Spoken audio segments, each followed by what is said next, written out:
Hello friends, मैं चक्रपाणि पांडे अपने YouTube channel हमारी पुष्प वाटिका गोंडा में आप सबका एक बार फिर से हार्दिक स्वागत करता हूं।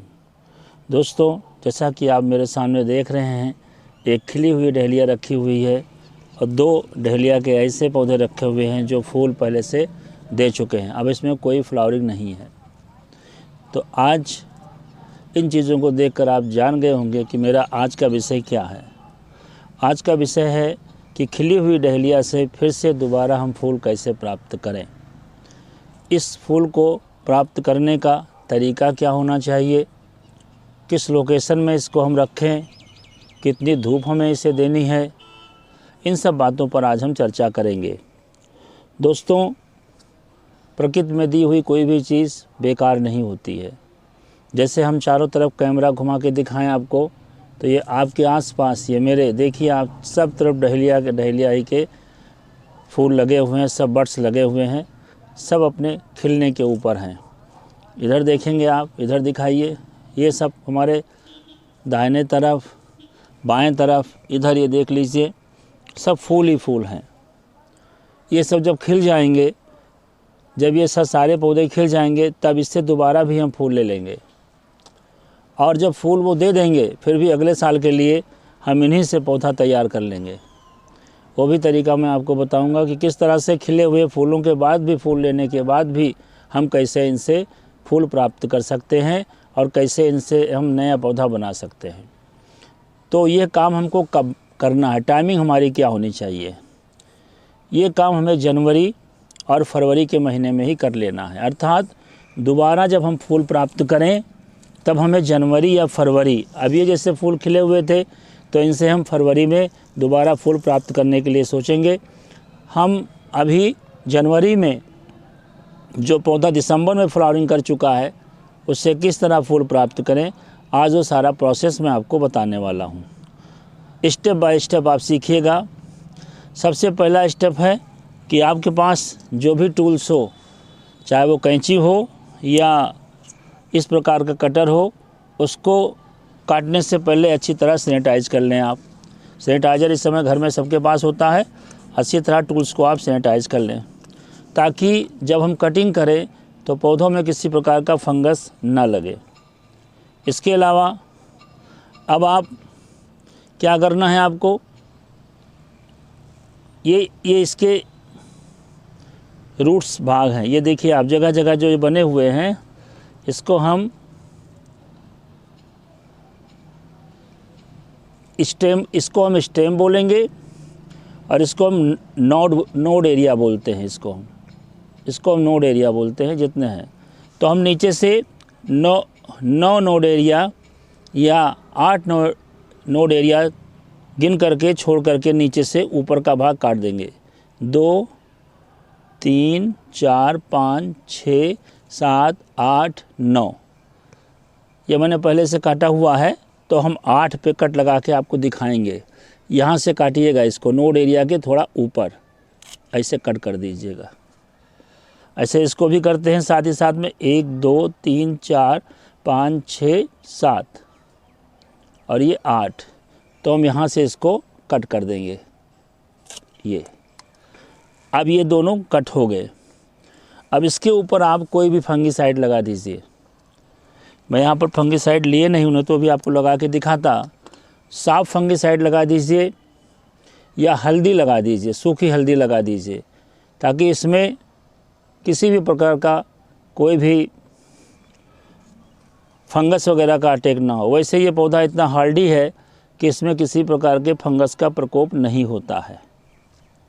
अब हमें करना क्या है, इसके बाद जो विशेष काम करना है, जैसा मैंने बताया, नीचे से 8 या 9 नोड एरिया छोड़ करके आपको ऊपर की एरिया को काट देना है, क्योंकि इन्हीं एरियो से आप देखिए, ये नोड से ही पौधे निकल रहे हैं। देखेंगे आप, सब तरफ आप देख लीजिए, नोड से ही पौधे निकल रहे हैं। तो हमें इनको डिस्ट्रॉय नहीं करना है अभी फ़िलहाल के लिए। बाद में हम केवल 2 या 3 ब्रांचेस को छोड़ करके, शाखाओं को छोड़ करके, बाकी हम शाखाएं काट देंगे। जैसे इसमें तमाम शाखाएं निकली हुई हैं, अभी हम इसका तरीका बताएंगे। अब इसमें करना क्या है, चूँकि इधर बरसात काफ़ी हो गई तो जितने भी हमारे फूलों के पॉट्स हैं वो काफ़ी गीले हैं। अभी हमने इसमें कोई पानी नहीं दिया है, लेकिन ये 3-4 दिन बरसात होने का नतीजा है। अब इसमें ऐसा चीज़ें हमें डालनी क्या है जिससे हम दोबारा इससे फूल प्राप्त कर सकें। तो सबसे पहले करेंगे क्या, हम एक खुरपी की सहायता से हम इसकी मिट्टी को निकाल लेंगे। एक खुरपी आप ले लीजिए, इस तरह से मेरे पास है, तो इसकी मिट्टी की चारों तरफ की मिट्टी को हम निकाल देंगे। मिट्टी हम ऐसे निकाल लेंगे चारों तरफ की मिट्टी को। इसको हटा देते हैं, बाद में करते हैं, पहले एक को करके आपको दिखाते हैं। आप देखते जाइए, जो बात समझ में नहीं आएगी कमेंट बॉक्स में जाके आप बता दीजिएगा। ये गमला हमारा 5 इंच का है। 5 इंच के गमले में हम ये काम कर रहे हैं। आप अगर मोटे गमले में यानी 10 इंच के गमले में लगाए हों तो ये स्टेम आपको बहुत मोटी मिल जाएगी, तो वहाँ काम आपका और अच्छे तरीके से होगा। ये देखिए मैंने मिट्टी निकाल ली, इतनी मिट्टी। अब इस मिट्टी को हम अच्छे तरीके से इस तरह से ऐसे भुरभुरा लेंगे। अब मिट्टी को भी हम पीछे रखते हैं। अब इसमें हमें करना क्या है, सबसे पहले हमें कोई कंपोस्ट लेनी है, चाहे वो वर्मी कंपोस्ट हो, चाहे लीफ कंपोस्ट हो, चाहे वो काउडंग कंपोस्ट हो। उसको ले करके एक मुट्ठी हम इधर डाल देंगे, चारों तरफ, स्टेम के चारों तरफ हम डालेंगे। ये इसके बाद हम रॉक फॉस्फेट लेंगे, पत्थर का चूरा जिसे हम बोलते हैं अपनी भाषा में, उस पत्थर के चूरे को लेंगे। ये देखिएगा, ये चारों तरफ आप दिखाते रहिए, चारों तरफ डाल देंगे अच्छे तरीके से। पत्थर के चूरे को हमने डाल दिया। अब इसको दोबारा डालना है और इसके बाद हम नीम पाउडर डालेंगे। नीम पाउडर में तरह तरह के न्यूट्रिएंट्स होते हैं, तरह तरह के इसमें माइक्रो न्यूट्रिएंट होते हैं जो पौधे को बहुत सारी चीज़ें सप्लाई करते हैं, बहुत सारा पावर देते हैं पौधे को। इन चीज़ों को आप देख लीजिए कायदे से। इसमें मैंने पहले एक मुट्ठी वर्मी कंपोस्ट डाला है, उसके बाद हमने रॉक फॉस्फेट डाला है और इसके बाद मैंने इसमें नीम के पाउडर डाला है। अब क्या करेंगे, अब वही मिट्टी जो हमने पहले निकाली थी उस मिट्टी को लेकर के हम इसके ऊपर चारों तरफ ढक देंगे। हमें कोई मिलाना नहीं है, हमें चारों तरफ से इसको ढक देना है उसी मिट्टी को लेकर के।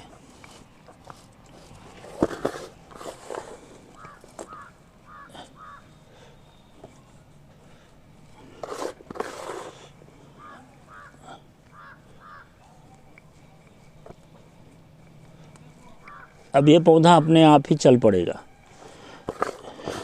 आप देखिएगा इसको इस तरह से अपने घरों में जो डहेलिया खिल चुकी है उसको आप फेंकिए नहीं, उससे दोबारा फ्लावरिंग लीजिए।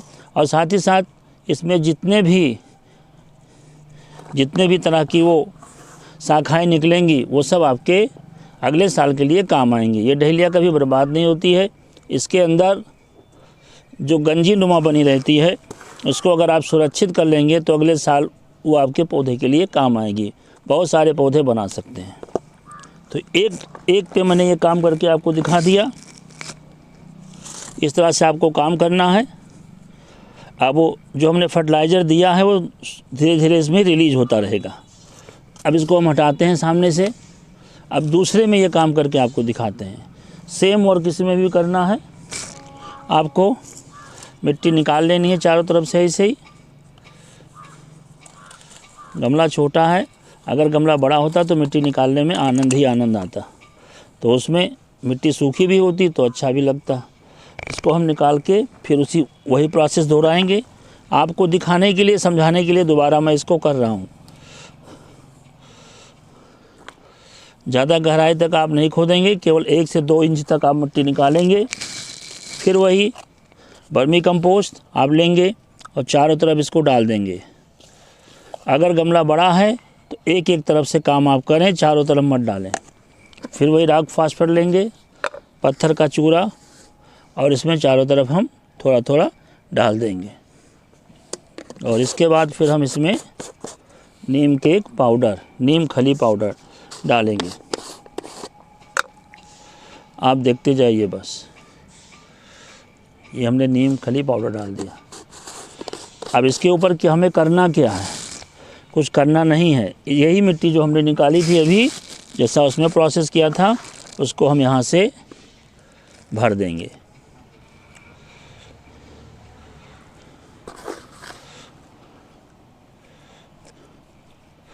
ये हम कायदे से भर देंगे। ये जो हिल रहा है, ये इधर पानी गिरा है, इसकी वजह से इसकी जड़ ढीली हुई है, इसके लिए ये हिल रहा है। धूप भी इतनी नहीं हो रही है, अगर धूप इतनी हो तो फिर डहेलिया खूब फ्लावरिंग करे। अब ये काम मैंने कर दिया। अब इस काम को करने के बाद क्या काम आपको करना है, ये जो शाखाएं निकली हुई हैं, इनको आप निकाल लीजिए और किसी पॉट में आप सैंड को मिला करके, यानी सैंड का मतलब जो आप मार्केट से या कहीं से जो बालू लेके आते हैं, उस बालू को भर करके उसमें इसको आप लगा देंगे, आपका नया पौधा तैयार हो जाएगा। इसको यहाँ से हम पूरी तरह से अलग कर देंगे। देखेंगे केवल ये तोड़ लिया मैंने। इसमें केवल हम 2 शाखाओं को बढ़ने देंगे, ये वाली और इधर वाली शाखाओं को। इसको भी हम यहाँ से निकाल देंगे। अगर ये लगी रहेंगी तो पौधा अपना सारा ध्यान इन्हीं को बढ़ाने में लगाएगा, फिर फ्लावरिंग आपको फूल नहीं मिल पाएगा। तो जैसे जैसे ये बढ़ते जाएं, इसमें से 2 ही 3 स्टेम रखिए, 2 ही 3 शाखाओं को रखिए, बाकी शाखाओं को निकाल दीजिए। जब यहाँ से शाखाएं निकलनी शुरू हो जाएंगी, तब आप नीचे की शाखाओं को भी तोड़ दीजिए। दोस्तों, ये जो मैंने काम किया है, अब आपको इस पौधे में दोबारा नहीं करना है। इस पौधे को इसी तरह से देखना है। अब क्या करना है, 15 दिनों के बाद इसमें लिक्विड फर्टिलाइज़र देना है। लिक्विड फर्टिलाइज़र आप क्या दे सकते हैं इसमें?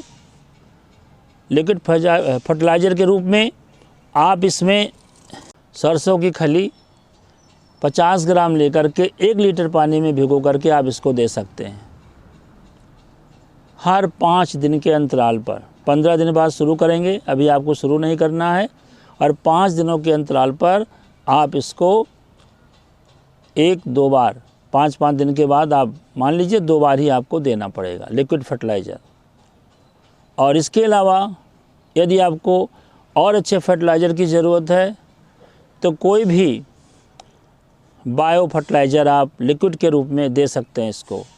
जैसे पंचशील नाम से एक फर्टिलाइज़र आता है, उसका आप 2 ml पानी में ले करके इस पौधे को आप दे सकते हैं। पूरा बायो फर्टिलाइज़र है वो। और इस तरह से आपका डहेलिया का पौधा फिर से फ्लावरिंग शुरू कर देगा। दोस्तों, इसके ऊपर कोई बीमारी विशेष लगती नहीं है, इसलिए आपको कोई हम पेस्टिसाइड्स वगैरह नहीं बता रहे हैं, इंसेक्टिसाइड वगैरह नहीं बता रहे हैं। यदि कभी कभी आपको ऐसा महसूस होता है तो 2 ml 1 लीटर पानी में नीम ऑयल लेकर के इस पर स्प्रे कर दीजिए। पौधा आपको बहुत अच्छे तरीके से फ्लावरिंग प्रोड्यूस करेगा। लिक्विड फर्टिलाइज़र के रूप में मैंने आपको बताया सरसों की खली 50 ग्राम, लेकिन 2 से 3 दिन की भीगी हुई होनी चाहिए। 50 ग्राम 1 लीटर पानी में लेकर के हर 5 दिन के अंतराल पर इसको देना है। अभी जो मैंने फर्टिलाइज़र दिया उसके 15 दिन के बाद, यानी अगर आप आज से जोड़ते हैं तो कम से कम 20 जनवरी के आसपास आप इसको 50 ग्राम लिक्विड फर्टिलाइज़र 1 लीटर पानी में मिला के पौधों को देना है। ऐसे आपके पास जितने पौधे हों डहेलिया के, वो फ्लावरिंग कर चुके हों, उन सभी से दोबारा फ्लावर लेने के लिए आप इस प्रक्रिया को अपना लीजिए। मुझे पूर्ण विश्वास है कि आपके डहेलिया में फिर से फ्लावरिंग आना शुरू हो जाएगा। दोस्तों, आज का आपका ये मेरा छोटा सा वीडियो कैसा लगा, जो डहेलिया के ऊपर था, अच्छा लगा हो तो लाइक कीजिए, सब्सक्राइब कीजिए और शेयर कीजिए, ताकि लोगों तक मेरी ये बात पहुंच सके। जो प्लांट लविंग लोग हैं, जो फूलों के बारे में, गार्डनिंग के बारे में शौक रखते हैं, उन तक मेरी ये बात पहुंच सके।